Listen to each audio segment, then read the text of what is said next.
Right now, as we continue to follow Thursday's deadly store shooting in Elkhart, this is a live look at the Martin store on Bristol Street, which is reopening right now. Company told WSBT the store would open at noon for the first time since the shooting. Quote, Martin's will welcome back customers into the store, knowing that together we are strong. Of course, late Wednesday night, a gunman shot and killed two people inside the store before police officers killed him. Just a short time ago, WSBT learned who those two officers are. Elkhart police tell us Corporal Jason Tripp and Corporal Cody Skipper were the two officers who shot and killed Sean Bear. Tripp has been on the force since 2009, Skipper since 2008. WSBT's Kelli Stopczynski continues to track down information for us. Kelli, before we get to those new details you've uncovered, we're seeing cars in the parking lot behind you. And Kirk, some telling, very emotional things happening out here right now. Just a few minutes ago, I saw two employees pull in the parking lot around the same time. They walked up to each other, gave each other hugs, and then arm in arm, they walked into the store together. So very emotional out here for them. But the sales and marketing vice president talked to me a few minutes ago and told me they called employees yesterday and people were ready to come back. The workers want to come back to their family here. And Martin's has provided counseling for every employee. It's close to the store. They can leave and go get that counseling at any time. And obviously, we saw those pictures a few minutes ago, people walking into the store. There's also still a memorial out here. Join us in prayer and remembrance. You can see it right there. There are flowers underneath, also a couple of candles that people have put out here. As these employees come back to work and the store reopens, we all want to know how and why this happened. I have learned police found notes they think Sean Bear wrote. They were collected as evidence, and they're being described more as goodbye notes rather than suicide notes.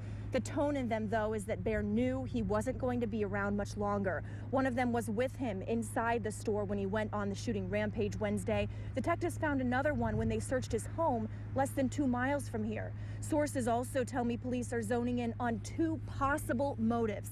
The first is Bear's connection with the 20-year-old woman he shot and killed, Crystal Dykes. I've learned the two knew each other, but investigators are trying to determine the extent of that relationship and whether it was just a friendship or more than that.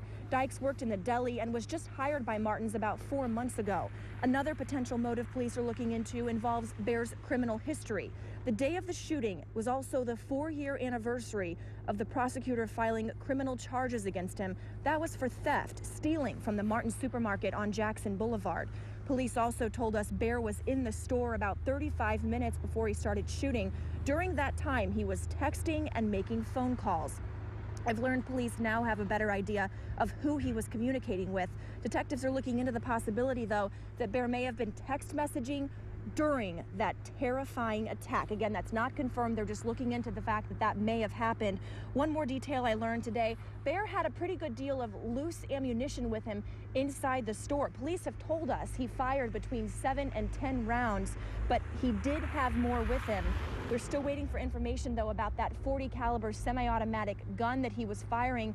State police just told us a few minutes ago that they are involved with the ATF right now, and they're trying to figure out who the original owner was of that gun and where Bear was able to get it. Kirk, police say they still have dozens of people to interview, and they'll spend the next several days doing that, as well as delving into more of Bear's past.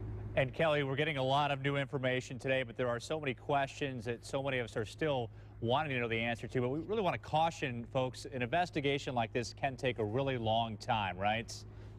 Especially in a situation like this, Kirk, because our local police officers, Indiana State Police, they've never dealt with something like this happening here, so close to home. And they say that it could be, a week.